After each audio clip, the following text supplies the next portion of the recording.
I graduated from the Air Force Academy and spent about 7.5 years in the Air Force on active duty from 1964 to 1971, and went to work for went to work for Martin Marietta first in Denver, and then Rockwell International here in the Southern California area, and then I went to work for FAA. 1974, worked for them for about 21 years. Retired in 1995 from federal service.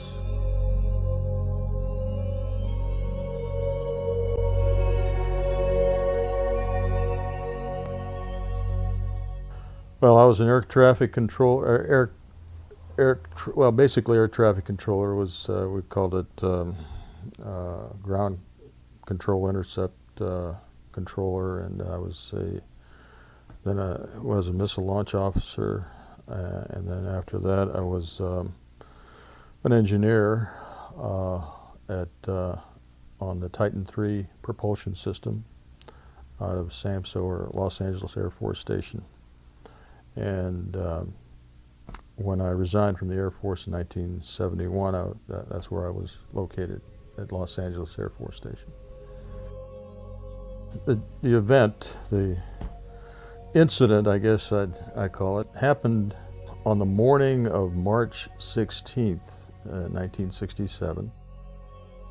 I was on duty along with my commander, Fred Mywald. We were both on duty at Oscar Flight, as part of the 490th Strategic Missile Squadron. There are 5 launch control facilities assigned to that particular squadron. Kilo, Lima, Mike, November, Oscar. Okay, here's Echo. Echo Launch Control Facility is located some 30 miles north of Lewiston. Oscar was another 30 or 40 miles east of Lewiston. November just south of Lewiston. We were at Oscar Flight. It was still dark out. Of course, we're 60 feet underground, and there's no way we can see out. But as I recall, it was early in the morning. And I received a call from my topside security guard, who's the flight security controller. I think we call him FSC. And he said that he and some of the guards had been observing some strange lights flying around the site, around the launch control facility. And he said they were acting very unusual, just flying around. And I said, well, you mean UFO? I think I used that word. You mean like UFOs? And he said, well, he said he didn't know what they were, but they were lights. They were flying around, and they weren't airplanes. They weren't making any noise. They were not helicopters. They were making some very strange maneuvers. And he couldn't explain them. Well, I told him, you know, I just kind of shook my head and just said, well, call me if anything more important than that happens, you know, basically, and we just ended the conversation. It wasn't more than, well, within a few minutes, I'd say, maybe a half hour later. He calls back, and this time he's very frightened. I can tell by the tone of his voice. He's very shook up, and said, "Sir, there's a glowing red object hovering right outside the front gate." And I'll show you where the gate might be located. But where he's located, he's got a large picture window of the front gate, and he said, "I'm looking at it right now. It's a glowing red object. I've got all the men out here with their weapons drawn." And of course, he was all shook up while he was telling me this. He was very excited. I didn't know what to make of it, you know. But he wanted me to give him instructions or orders, tell him what to do. And I think I said something like, "Make sure the perimeter fence is secure." And then he said right away, he said, "I've got to go, sir. One of the guards has become injured." He hung up. I immediately went over to my commander, who was taking a nap We have a little cot down there in a rest period. And I was telling him about the telephone call we just received. Then, and as I was relating this to him, our missiles started shutting down one by one. By shutting down, I meant they went into a no-go condition. No-go condition, meaning they could not be launched. So we get bells and whistles. We get a red light, no-go condition, and as I recall it at the time, it seemed like every one of them shut down. But later, in recalling this incident with my commander Mywald, he said he thought we only lost about maybe 7 or 8 of these weapons went down into a no-go condition. These weapons are Minuteman I missiles. These were, of course, nuclear tipped, nuclear warhead missiles. The weapons here. So they started shutting down, and immediately he gets up, and we both start querying the status board. We've got the ability to query and determine what the cause of the shutdowns were. As I recall, most of them were guidance and control system failures. And then he started reporting to the command post. And in the meantime, I called upstairs to find out what the status was of this object. The guard said, well, the object has left. It just left at high speed. I asked him what the object looked like, and all he could say, there was a general oval shape, but it was glowing red. It was glowing a reddish orange around the object, and it was generally oval shaped. But he said it was very hard to distinguish any features of it. So that's how far away and what altitude? Well, he said it was hovering right over the fence, and to me, it's that would have been within about 30 feet away from him. The fence was maybe 8 feet high. There is another incident that happened just within a week of this, week after, where there were radar reports and quite a few more witnesses. The Air Force did an extensive investigation of the entire incident and was not able to come up with a probable cause for the shutdowns. And I've got quite a few witnesses that'll testify to that. We've got a couple of people who worked on the investigative team, and I've got correspondence from the fellow that actually organized the investigative team, and there was no viable explanation for this. Each missile is basically self-supporting. The commercial, most of them are powered by commercial power, but each missile has its own power generator. The only connection between the capsule and the missile sites themselves is what we call SIN lines, or their Sensitive Information Network, SIN lines, that are basically buried cables. But inside the capsule itself, and these lines go to the missiles directly. The missiles are not connected to each other. So having a fault at one site would not affect missiles at another location. And how many total went down? Well, at our site, there were approximately anywhere from 6 to 8 that went down, but they went down in rapid succession, which again is an extremely rare happening. We rarely had more than one missile go down for any reason at all, and this was very rare. There was weather was ruled out. Like I said, an extensive investigation was done. Weather was ruled out. Power surges were ruled out. There was only one possibility that was looked at by one of the Boeing engineers that did some tests in a laboratory, and he thought that some kind of an electromagnetic force or field might have caused a signal to go, but it would have had to have gone through these buried cable to each of these missiles. After I talked to my guard upstairs, got the information about the other guard that had been injured, my commander was talking to the command post, and he finished talking to the command post, and he turned to me, my commander, and said, the same thing occurred at Echo Flight. Echo Flight is another squadron about, I'd say, 50, 60 miles away from our location. But they had the same sort of thing happen. They had UFOs that were hovering not the launch control facility, but the actual launch facilities where the missiles are actually located. They had some maintenance and security people out there at the time, and they were observed. The UFOs were observed by these people out at those sites. Now, they lost all 10 of their weapons, all 10. Is this around the same time? Around the same, it was the same morning.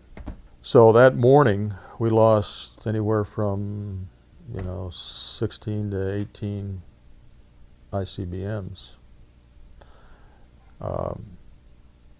At the same time, UFOs were in the area, and were observed by airmen. Topside guard observed UFOs.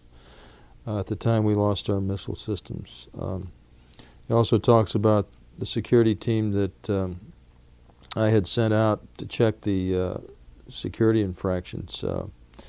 And while en route back, they lost radio contact, and one of these men, again, I said, was very upset about this whole incident and was unable to return. He says, I heard secondhand that one was released from security team duties. Those missiles were down the entire day because we've got testimony from Colonel Don Crawford, who relieved the crew at Echo Flight, and he was there while the missiles were being brought up to alert status. He said it took the whole day. So I'm assuming it took our missiles the whole day to be brought back up also. So we got relieved. I went upstairs. First thing I did was look in the guard's eye and say, hey, were you telling me the truth about this object? And he swore up and down he was telling the truth. I believed him, for a couple of reasons. I knew he was frightened when he called me down there, and then when I looked him in the eye and he told me about the situation, I certainly believed him. And again, I wrote up a report on this incident. It was in my log, and I turned it over. When we got to the base, we had to report to our squadron commander right away. And in that room with my squadron commander was a fellow from AFOSI. We had a AFOSI, Air Force Office of Special Investigation, on the base. He was there in the office with the commander. They asked for my logs. He wanted a quick briefing, although it seemed to me he knew pretty much what had happened already. But we gave him a quick briefing, and then he asked us both to sign a non-disclosure agreement saying this was classified information. We were not to release this to anybody. And that was it. And we couldn't talk. He told us we could not talk about this to anyone, including any of the other crews, our spouses, our family, even amongst each other. So we could not discuss this at all. Some weeks before my incident, he received a report from an airman on duty saying something was outside the perimeter fence he'd never seen before. The object was lighted and seemed to be watching the site. It approached and retreated, and something circled the site. He had this conversation. He told the man, the guard, to go ahead and use his weapon, but the guard said he didn't think it would do any good. He tried to report it to the command post, and the command post didn't want to receive the report. That was the end of that. I was there at Maelstrom for another 2 years after that, and in that time we were never given a debriefing on any of the incident. Either incident, either the Echo incident or our own, which is very unusual because we got briefed every morning on any anomalies that were going on with the equipment. We got briefed and we discussed these technical issues that were going on with the weapons and all that, but we never heard anything else about these incidents. And these were major happenings. They were major happenings. I've got a telegram, a copy of a telex, which we received under FOIA, coming from SAC headquarters to Maelstrom and other bases, saying, right after the morning that this happened, saying that this incident was of extreme concern to SAC headquarters because they couldn't explain it. Nobody could explain what happened. But yet, we never got debriefed, and we were cleared for very high classification because these are nuclear weapons we're dealing with. We had high clearances, and yet we were never debriefed on this at all. And you see here, there's a reference to a secret message on the same subject here. This is should be a copy, an exact duplicate. It should be an exact duplicate. But as you see here, under the subject, here there was a reference, but here it's missing. The only other thing I might mention is we did get security incursion alarms at those sites that went when the missile went down, so which a little unusual. Well, that is unusual because normally when a missile went down for something like guidance failure, we wouldn't get security incursion alarms. What does that mean, security? It means there's a perimeter breach? It means there's a perimeter breach, that some object crossed the fence or something broke the security alarm system that we had on the perimeter of the launch facility. So I did send guards to a couple of those facilities to investigate that. Well, the only description I got of movement was, like I said, the first telephone call, where they had erratic movement of these lights flying around above the launch control facility. Other than that, the guard upstairs said that the object that was hovering took off at great speed. I mean, he just left rapidly, quickly. The reason I think this story is really significant is because going back to August of 1966 at Minot Air Force Base, a very similar thing happened at one of the launch control facilities at Minot Air Force Base. They had the same kind of weapon system we had, Minuteman I missiles. This was observed on radar. There was some communication failure. The object was observed over the launch control facility.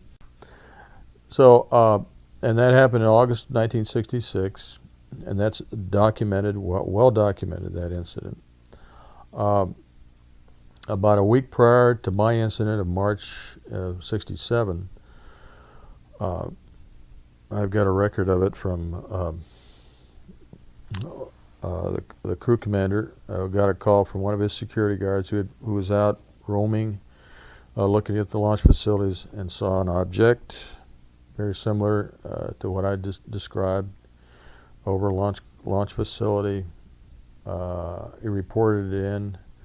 The commander reported it to command post. Command post said they weren't interested in that report. They just didn't even want to take the report.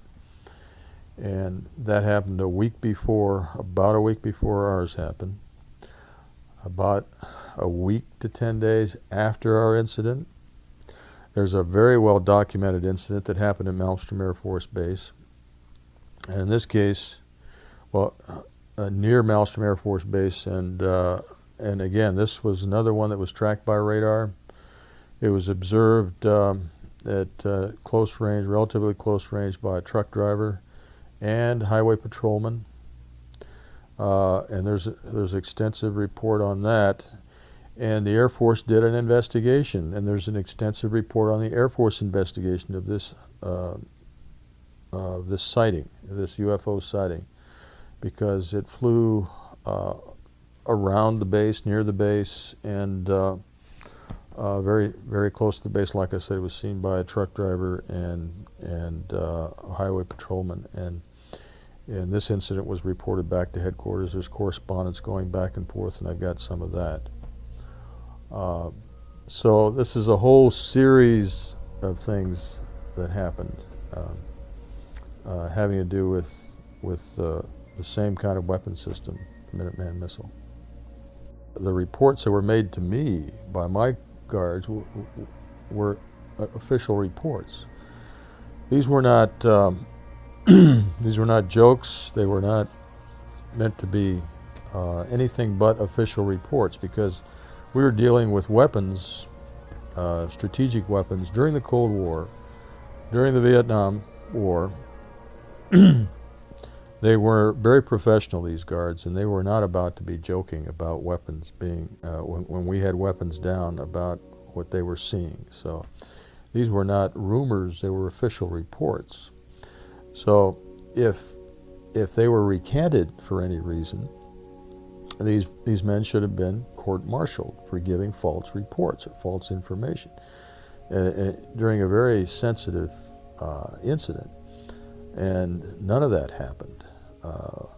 None of that happened. These were not rumors. There's nothing about rumors. Primary witnesses that'll verify this incident are the Echo crew, the commander and deputy commander, and my own commander, Fred Mywald. Bob Kaminsky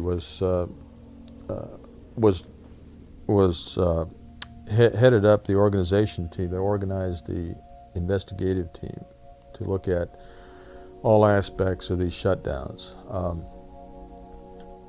Kaminsky relates to me in writing, I've got it in writing, that at some point he was told by his boss that the Air Force had said, stop the investigation, do no more on this, and in addition, do not write a final report. Again, this is very unusual, especially in view of the fact that SAC headquarters was stating, and this is SINCSAC, was stating that this was of extreme importance to find out exactly what happened here. And yet, the head of the investigative team was told that a stop work order was on the way from OAMA. OAMA is the Air Materiel Command at Ogden, Utah, to stop any further effort on this project. We stopped. We were also told that we were not to submit the final engineering report and not write a final report. I heard that many of the guards that had reported these incidents were sent off to Vietnam, as a matter of fact. I know for a fact, this I can attest to, that one of the guards I sent out to one of the launch facilities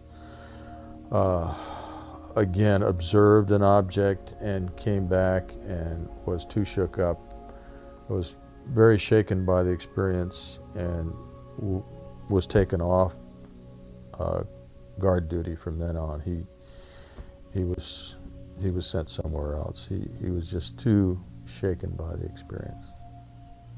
And to this day, they have never forgotten it. It has been a life-altering experience for them. It was off the scale in terms of what the technology for our or potential targets, Russian targets, were. It was off the scale. They are trained to determine the difference between radar strikes and any atmospheric disturbances that can approximate targets. They're experts at it.